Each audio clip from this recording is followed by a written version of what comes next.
Now at 4, a soldier charged in a brutal cold case. A 16-year-old girl raped, beaten, and left for dead. It's how he was finally caught. And has the Astrodome finally been saved? The new plan approved, and how much it will cost. Plus, a warning about looking for love in all the wrong places. At this point, your heart rules your head. The romance scam that cost this woman how much? The news starts right now.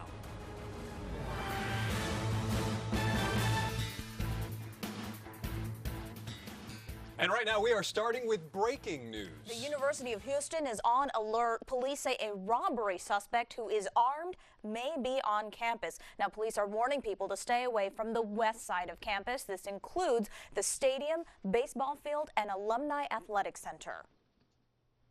And Brett Buffington is live on campus with what we know about this suspect at this time. Brett? Jason, not very much other than the description that UH police sent out to students here, telling them to be on the lookout for a black male wearing a gray shirt with black sleeves and black pants. He was last seen here on the Elgin area. And let me show you behind you. You can see the police have this part of Elgin staked out. That's right outside the baseball field, where there's an event going on inside of the baseball stadium. Up and down this part of campus right now, police are actively looking for this person. Take a look at some of this video we shot earlier. We don't know a lot about the crime that started this, but we've learned from Pasadena police that there was a robbery in the city of Pasadena, and somehow those suspects were spotted either between here in Pasadena or here at the UH campus.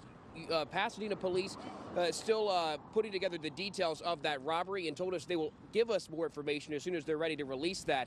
Meantime, here on UH's campus, as you said, there's an alert this afternoon as they are actively looking for this suspect. We do believe at least one other person has been detained. There was a car involved in this. That car has been towed away as you're looking at some of this video from the search earlier this afternoon. Police tell us they haven't caught that second suspect. Again, still very busy looking here on the west part of campus this afternoon. We're live. Brett Buffington, KHOU 11 News. Brett Buffington with the very latest. Thank you. The violent rape and kidnapping case of a 16-year-old girl who was left for dead almost went cold until the recent arrest of an Army private. Investigators say this is the man they've been looking for. He is currently stationed at Fort Bragg in North Carolina. The alleged crime occurring in the Cypress area back in 2013. Jason Miles live downtown to explain how another crime led authorities to the suspect. Hey, Jason. Hey there, Reka. So many cold cases culminate this way. I'm told a sex assault investigation at Fort Bragg involving this suspect. A DNA sample was collected. It was then matched to a DNA sample collected here 5 years ago. And now a man investigators call a monster is behind bars. 24-year-old Levi Goss waived extradition yesterday in a North Carolina courtroom.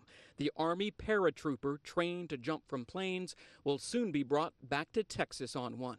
And a brave victim can finally move forward knowing that this man is no longer a threat to her or anybody else in the community. Harris County Sheriff's investigators say DNA finally linked Goss to the brutal 2013 rape of a Cypress area teen.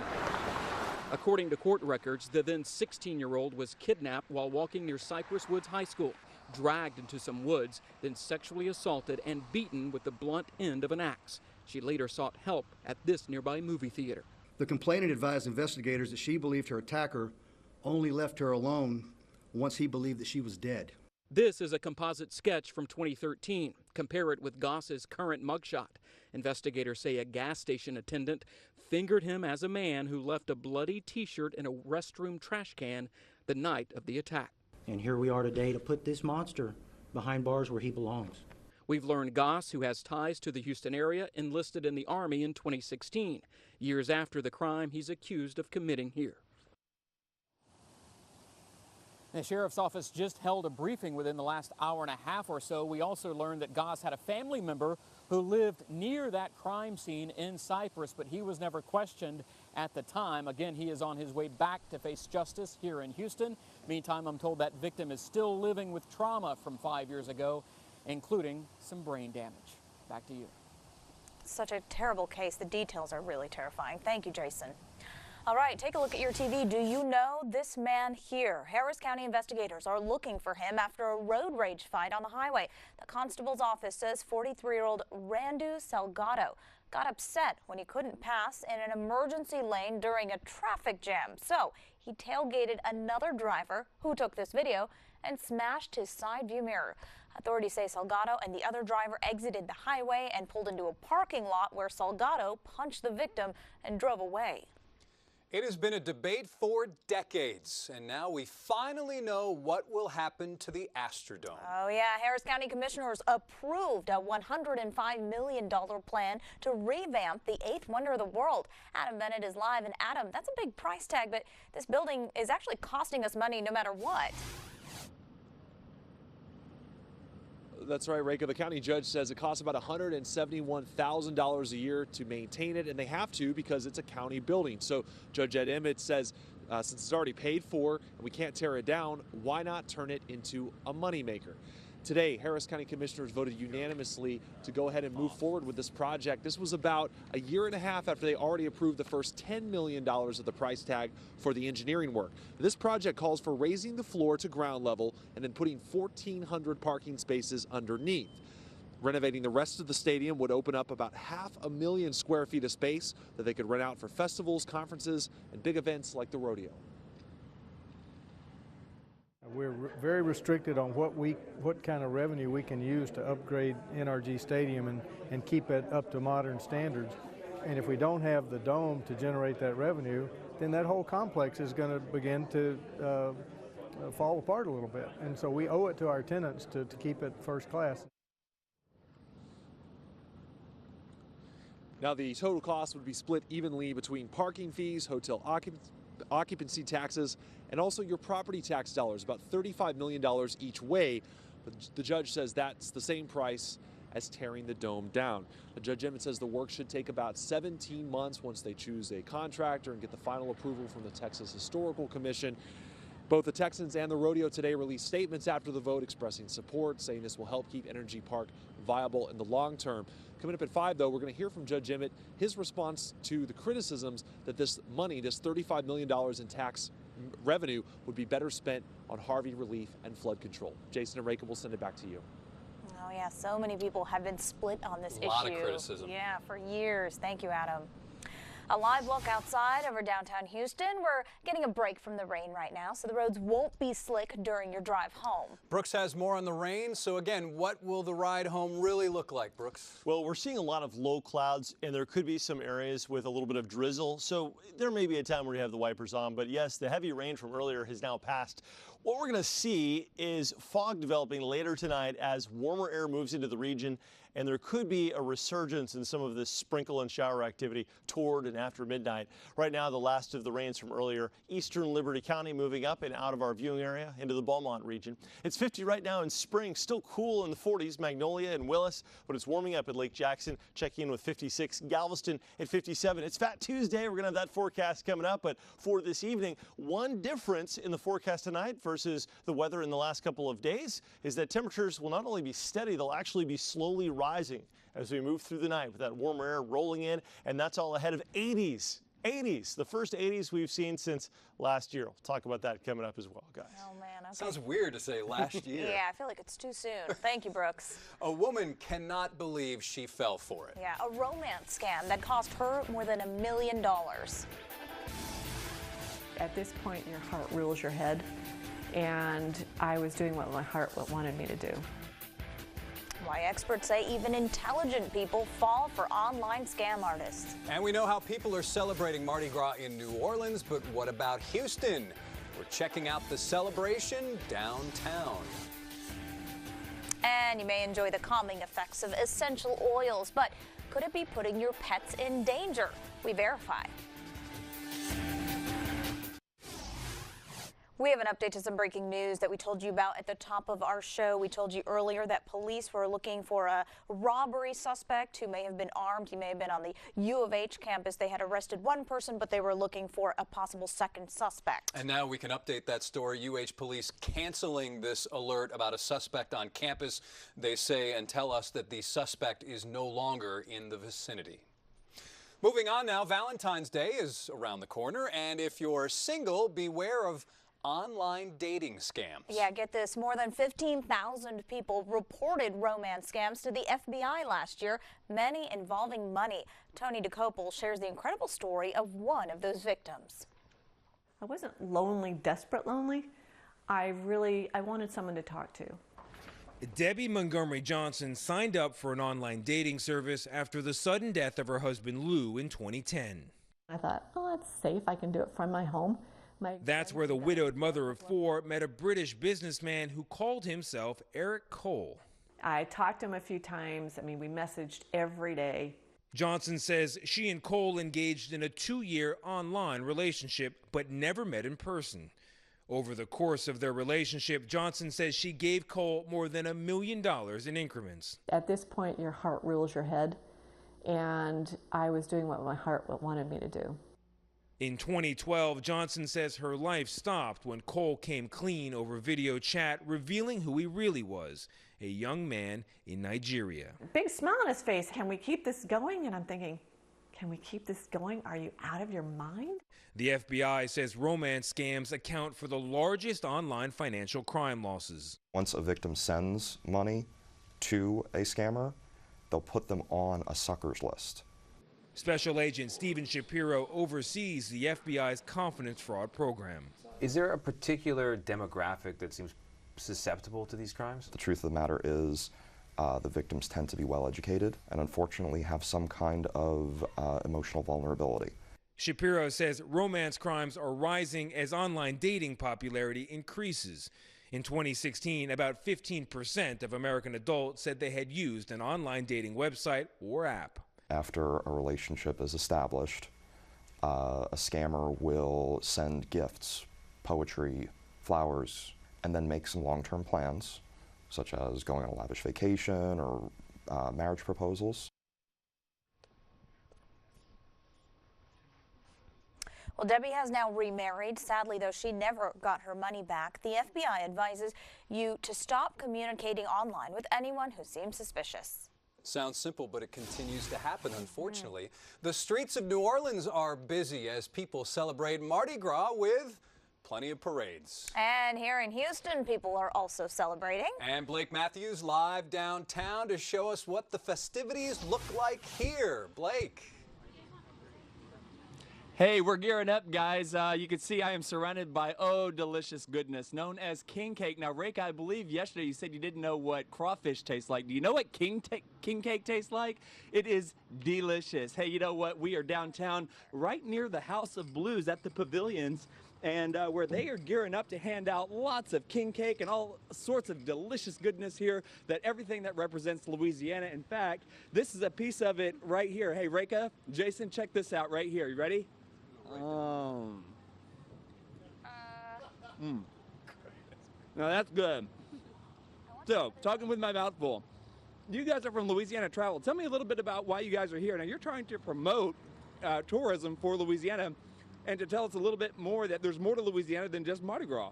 Exactly. So today is Mardi Gras Day, so what better opportunity to come to our neighbors here in Houston. We're showing off a new brand and logo here. It's Louisiana Feed Your Soul.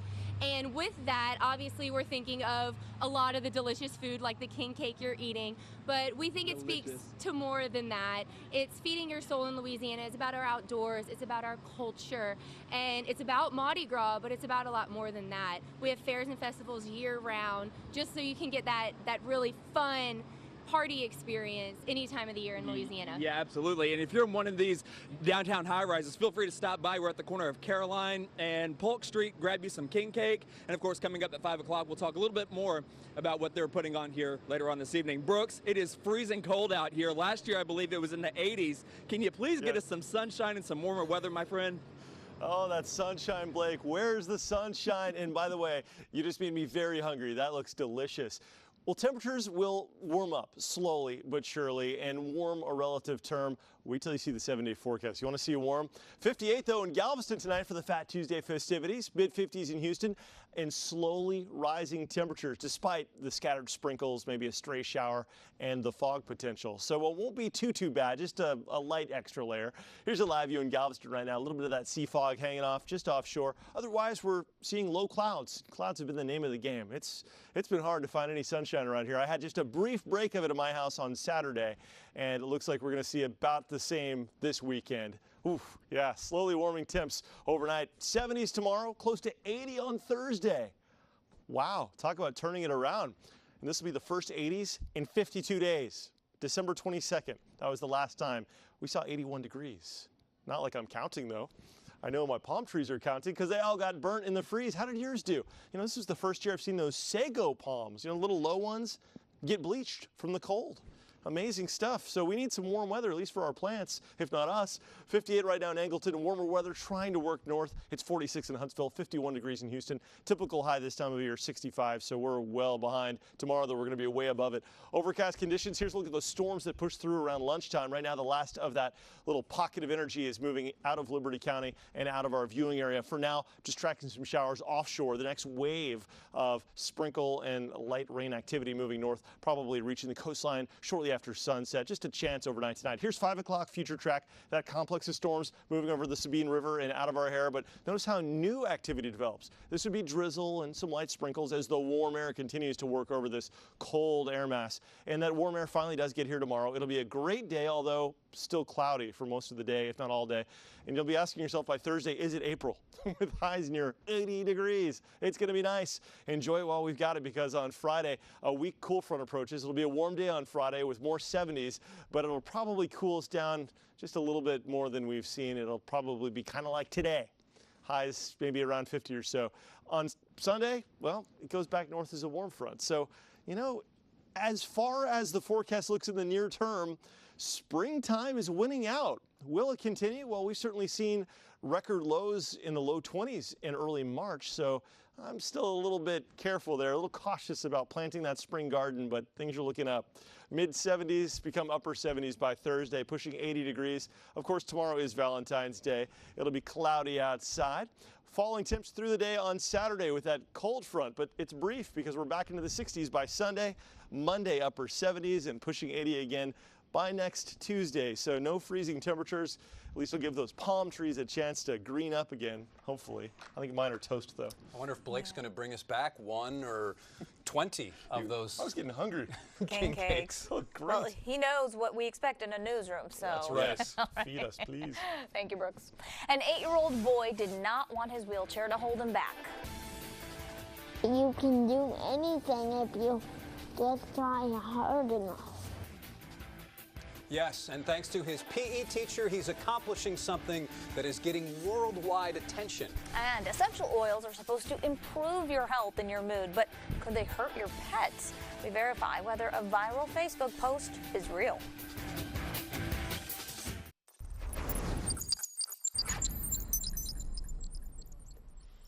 Essential oils are growing in popularity, but can they harm pets like cats and dogs? And that's what we are setting out to verify. We asked a veterinarian and the Society for the Prevention of Cruelty to Animals the answer is yes. Cats are very sensitive, so essential oils can be dangerous for them.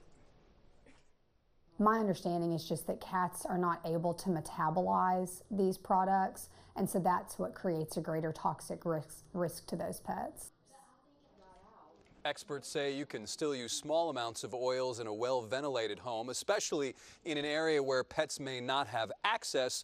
Just use caution with them.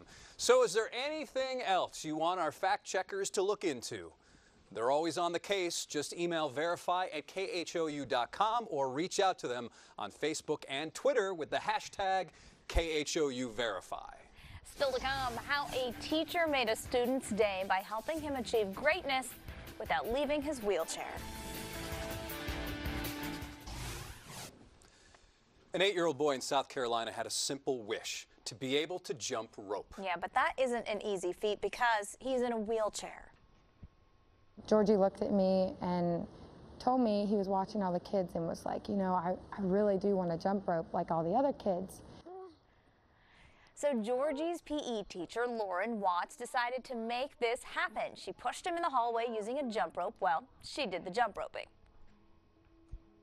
Up and down the hallways multiple times, jumping rope, and he would yell at me to go faster and faster. I just thought people would be inspired, and it really did. It worked. It's like a magic spell.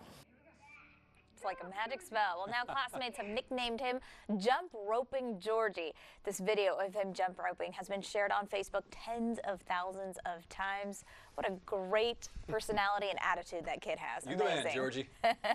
Just ahead of 4:30, it is almost Valentine's Day, so we're talking expectations and extending your love beyond one holiday to every day. Every day. Plus, we're getting closer to tax day, but do you know which software is best for crunching the numbers?